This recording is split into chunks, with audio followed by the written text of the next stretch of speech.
Temos o grato prazer de acolher aqui na RFI Guéni Pires. Obrigado, Guéni, por ter vindo Obrigado aqui eu. à RFI. É um prazer então acolhê-lo. Guéni Pires, que é um cineasta cabo-verdiano radicado há largos anos na Califórnia, nos Estados Unidos da América. Vamos necessariamente falar de cinema e de um festival que vai ter lugar no Sotavento cabo-verdiano, na Ilha do Fogo. Será em novembro. Portanto, de 8 a 12 de novembro de 2022, com uma abertura solene na véspera na ilha vizinha de Santiago, portanto, na capital, na cidade da Praia. O que é então o Jar Fogo International Film Festival e quais são os principais ingredientes desta segunda edição?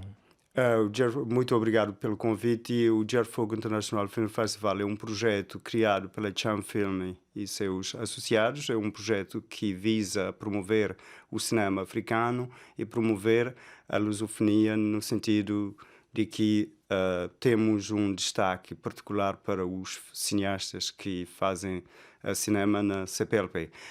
Outro aspecto importante deste festival é que este festival tem três vertentes. Uma vertente que é a educação e artes visuais, depois o festival em si e depois trocas entre universidades e académicos. Portanto, são os três pilares fundamentais. Ou seja, há a promoção do cinema audiovisual, há também a capacitação dos jovens, não é? Exatamente, e isso é muito importante para nós porque queremos envolver a juventude e queremos envolver as escolas nas atividades do festival. Por isso temos um programa vocacionado para as escolas, para os três municípios da ilha. Estamos a falar dos mosteiros de São Filipe e de Santa Catarina. Exatamente.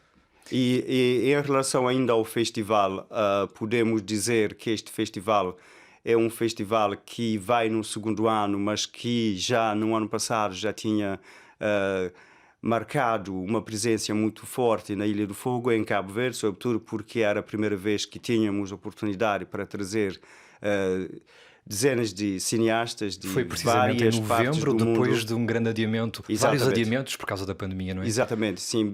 Depois da várias eh, Adiamentos da adiamentos data, não é? e conseguimos finalmente realizar em novembro no ano passado com um grande programa, um programa que foi muito bem divulgado pela Rádio e Televisão de Cabo Verde, mas também que para nós serviu para aprender várias coisas que este ano, com a programação que pretendemos fazer, com a abertura na Cidade da Praia, com homenagem a várias personalidades do mundo do cinema africano, sobretudo com Osman Sambene, Safi Faye e Dom Pedro vão ser homenageados, os nossos homenageados este ano, além de outras atividades que vamos ter também. Vamos ter workshops nas universidades de Santiago, na Cidade da Praia, e também vamos ter a presença de cineastas estrangeiros que vão poder também dar masterclass e fazer a produção com os convidados locais, sobretudo nas escolas. Vamos ter oportunidade para mostrar o que é que foi feito no ano passado em termos do que conseguimos gravar e fazer a apresentação dos filmes, dos pequenos documentários sobre os aspectos mais importantes da história e da cultura da Ilha do Fogo. Além disso, também vamos ter intercâmbios com várias localidades onde se faz a cultura. Vamos ter grupos tradicionais da ilha. No ano passado já tínhamos grupos tradicionais da ilha, mas também tínhamos convidados da Ilha de Santiago. Este ano também vamos ter convidados de Santiago e estamos a pensar também a ter este ano personalidades ligadas à música e à animação cultural da Ilha da Brava, que é uma ilha vizinha que, neste sentido, E uma também das mais remotas, das mais isoladas também de do Cabo arquipélago Verde. de Cabo Verde, É como a isso. Ilha de Santo Antão, são as únicas que não têm ligações aéreas diretas, não é? Exato. E então, falou em masterclasses, não é? Como é que é possível então articular os talentos com os valores locais? Eu sei que a ideia era de alguma forma também precisamente fazer com que os habitantes da Ilha do Fogo pudessem ter acesso ao cinema, à produção cinematográfica. Como é que isto funcionou na primeira edição, por exemplo? Na primeira edição tínhamos as atividades de masterclass e produção, como é que se faz filmes na Casa das Bandeiras. tínhamos reunido com os cineastas e com o público. Este ano vamos fazer um pouco diferente. Vamos fazer deslocar os nossos convidados, os cineastas que vão dar esta formação, vão ter com a população. Em Chão das Caldeiras, onde tivemos a abertura do festival e onde vai ser novamente a abertura do festival este ano, na Ilha do Fogo, tínhamos a oportunidade de reunir os jovens locais e a população no sentido deles poderem perceber e também visualizarem o filme O Último Desejo do Vulcão em primeira pessoa, porque o filme já tinha andado a alguns lugares, mas não tinha chegado a Estamos Cabo a falar Verde. de um dos seus filmes, não Sim. é? Então, neste caso, para este ano, vamos diversificar, vamos sair, vamos ter atividades em Chão das Caldeiras, mas também vamos para outras localidades, no sentido de dar oportunidade aos jovens locais que às vezes não têm possibilidades de deslocar a São Filipe ou Cova Figueira ou Mosteiros, porque estão um pouco mais afastados, de modo que vamos a várias localidades e levar o cinema para eles. No sentido também de poder ouvir as histórias das pessoas e poder gravar e poder dar oportunidade aos cineastas de ter uma forma mais prática e mais agradável de poder ter informação sobre a ilha e sobre o aspecto cultural e histórico da ilha, até porque, como sabemos, a Ilha do Fogo é parte da biosfera da Unesco, é uma parte muito importante de Cabo Verde, além do vulcão, que também é uma forma muito inspiradora para qualquer cineasta. Esta oportunidade, porque normalmente os cineastas vão ao festivais, depois dos festivais vão para a vida deles. Neste caso é um pouco diferente. Nós damos oportunidade aos cineastas de mostrar o seu trabalho, mas também de poder interagir diretamente com a população. Mas acho que a questão que as pessoas se colocarão necessariamente é que tipo de festival é que é, porque quando se pega na sua obra, você esteve muito ligado aos documentários e é um festival que se interessa mais pela parte documental, pela ficção, por ambos. Como é que vocês têm construído a fisionomia do vosso festival? Nós damos oportunidade a todos os filmes, mas focalizamos com certeza em ficção, documentário e animação. Por quê? Porque nós recebemos filmes de todo o quadrante do mundo, das várias paragens do mundo. No ano passado tínhamos 125 filmes selecionados, mas somente 29 filmes entraram em competição. Este ano vai ser a mesma coisa. Vamos ter um número acima de 100 filmes que vão ser selecionados, mas só vamos ter em competição 25 filmes. Destes 25 filmes vão entrar filmes de ficção, filme documental e também animação. Temos um segmento, por assim dizer, dentro do festival que é para receber filmes dos estudantes.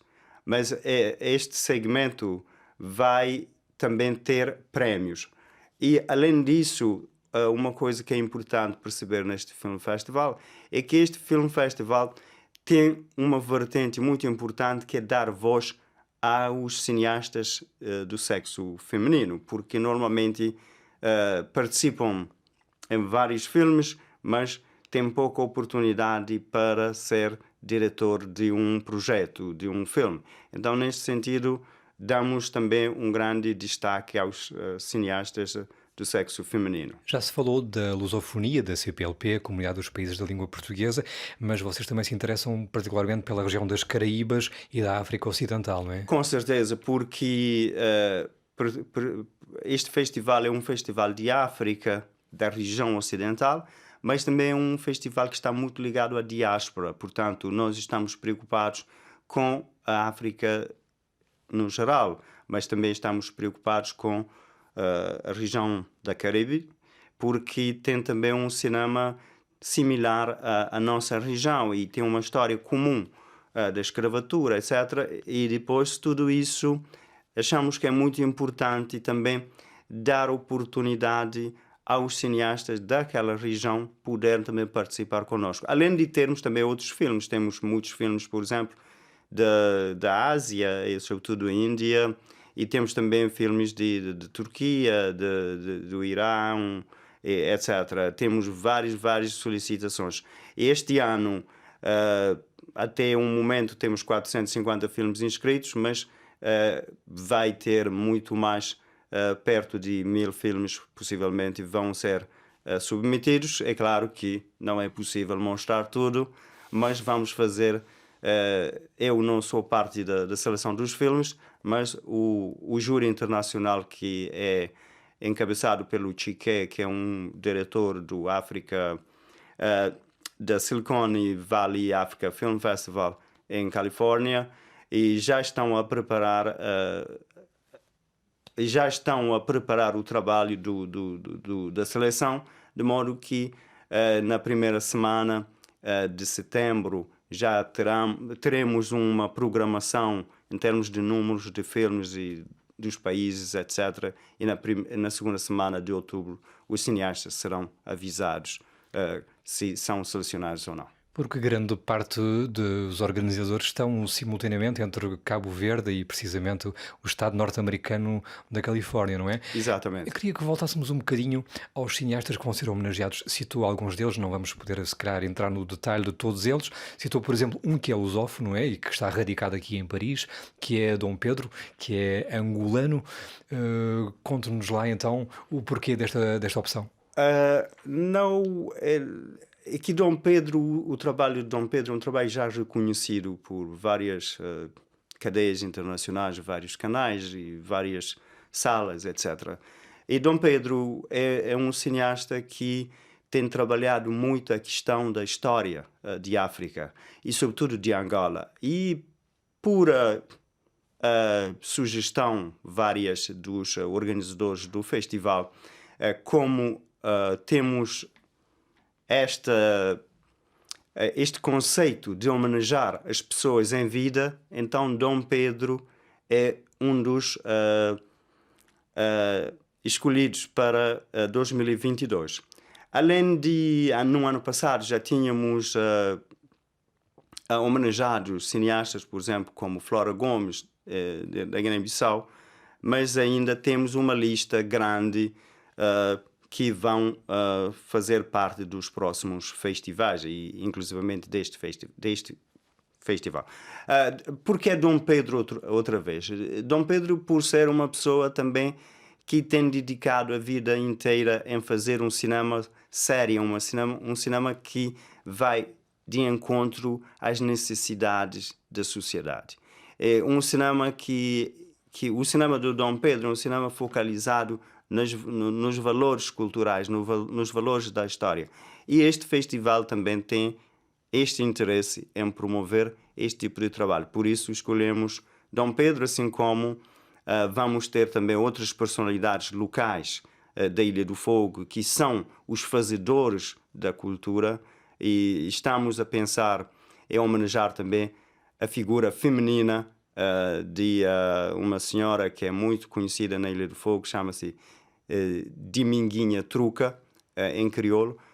O nome dela é Domingas, mas é uma personalidade que está muito ligada às festas das bandeiras, etc. E então temos o interesse de dar esta oportunidade para poder também homenagear outras personalidades que não sejam só do mundo do cinema. E finalmente gostaria que falássemos um bocadinho da sua trajetória. Portanto, Ok. fez há pouco referência precisamente ao último desejo do vulcão. Nós seguíamos precisamente uma das famílias mais conceituadas da Ilha do Fogo, com ligações aqui à França, nomeadamente. O coração de Amílcar Cabral, um ideólogo das independências de Cabo Verde e da Guiné-Bissau, que tinha uma dimensão como Kwame Nkrumah, como o Patrício Lumumba, porventura. Contrato que também pegava numa questão extremamente sensível que une Cabo Verde e São Tomé e Príncipe, que se prende com a ida dos contratados no período colonial de Cabo Verde para trabalhar, nomeadamente nas roças de São Tomé e Príncipe. Portanto, um apetite pelos temas ligados à história, não é? Que se traduzem através de filmes próximos do registro documental. Como é que você forjou esta sua carreira? É uma coisa que difícil explicar em uma entrevista assim, mas simplesmente dizer que teve oportunidades e agarrei as oportunidades que foram aparecendo na minha vida e a oportunidade de filmar Contrato também era especial porque era a história do meu tio que tinha ido para São Tomé 44 anos antes de eu ter nascido. Depois, neste filme, fazemos o reencontro primeiro com a minha pessoa, depois com o resto da família e depois também o sofrimento, a escravatura, a questão da escravatura numa outra forma, numa outra dimensão. Hoje, em São Tomé é uma coisa incrível, é uma coisa que não é possível descrever. A A quantidade de não pessoas ser. que não consegue voltar à terra natal, que Sim. não tem meios, que nunca terá meios para o fazer, não é? E que vai perdendo a A ligação. ligação, a ligação com as raízes, com a cultura, mas que estando em São Tomé continua falam o crioulo, comem cachupa, têm a tradição, fazem essas tradições, etc. Muito embora muitos deles já estão mais santomenses e pessoas mais ligadas com as ilhas do que as ilhas de Cabo Verde. Tivemos oportunidade de fazer este filme porque era necessário dar voz aos que não têm voz. E a gente de São Tomé, de facto, até hoje, ainda não tem uma voz. É necessário que quem de direito, as organizações, os governos dos países de São Tomé, Cabo Verde, Portugal e Nações Unidas pudessem tentar a fazer algo que pudesse ajudar as pessoas de São Tomé, para os que querem de facto voltar, puderem ter condições de voltar, mas os que querem ficar lá para ter uma vida digna da humanidade, como nós todos temos direito a uma vida melhor. E, em relação ao filme Contrato, era necessário também focar na questão da história dos contratados. Isso creio que é bem evidente no filme, mas também a parte humana, a parte da discriminação, a parte do sofrimento humano, para mim, é o tema mais forte do filme. A desconexão das pessoas, a separação. A separação. O filme abre com a separação entre a minha mãe e o meu tio, que depois, 44 anos depois, voltam a reencontrar. Então, este filme para mim é muito especial, mas posso também falar do filme Amílcar Cabral, Coração de Amílcar Cabral. É um filme diferente, é um filme que narra a história da vida de Amílcar Cabral, a influência que Amílcar Cabral tem na minha pessoa, como cineasta, mas como cidadão. Com E depoimentos de viúva, da filha, mas também de muitos estudiosos, de muitos pessoas estudiosos e personalidades. que conviveram com ele, não é? Exatamente, e personalidades cabo-verdianas, mas personalidades que têm vindo a estudar Amílcar Cabral por muitos anos, professores universitários, etc. E este filme é um filme muito, muito poético, por assim dizer. E o último filme que fiz, O Último Desejo do Vulcão, este é um filme de ficção. Corre um pouco da linha narrativa, documentário e ficção misturada, porque também queria autenticidade, queria mostrar a família Montron, que tem origem aqui em França, mas também que tem um poder de memórias e que está ligado com o vulcão por causa da vida, da agricultura, da forma como se faz a cultura e a história local.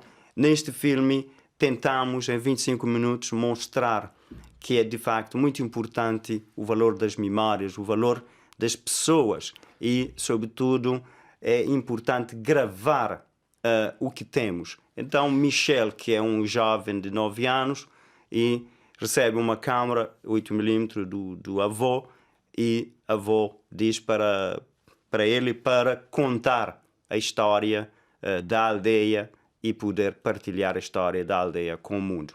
Este é um conceito universal. Este tipo de história é universal. Todos ter de nós ficar por nascemos aqui. num sítio e transformamos, viajamos, etc. Mas temos sempre ligações com as origens. Então, Este é o filme. perfeito. Então, no mês de novembro, todos os caminhos do cinema vão dar à Ilha do Fogo para a segunda edição do Jar Fogo International Film Festival. Gueni Pires, muito obrigado pela Muito sua obrigado. presença aqui Eu. na RFI. Bem-aja. Obrigado. Até breve.